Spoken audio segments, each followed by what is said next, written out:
മോഷണം? എന്താണ് സർ, എന്താ മോഷണം പോയത്? ഡീറ്റെയിൽസ് ഒക്കെ മാഡത്തോട് വിശദീകരിക്കാം. അതിനു മുമ്പ് നമുക്കൊരു സ്ഥലം വരെ പോകാനുണ്ട്. എവിടെ പോവാൻ? സാറിനെ കളിയാക്കാണോ? ഓ, അപ്പൊ ആള് തീവ്രവാദി ലൈനാണോ? എന്നാ കാര്യം പറയാം. ഇവിടെ നടന്ന മോഷണത്തിൽ വക്കീലിന് സംശയം നിങ്ങളെയാ.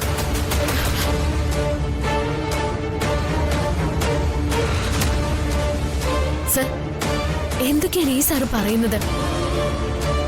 ഞാനിവിടുന്ന് എന്ത് മോഷ്ടിച്ചു എന്നാ? വക്കീൽ ഇവിടെ 1 ലക്ഷം രൂപ വച്ചിരുന്നു. അതൊരു ഫയലിനകത്താ വെച്ചിരുന്നത്. അതിപ്പോ കാണാനില്ല.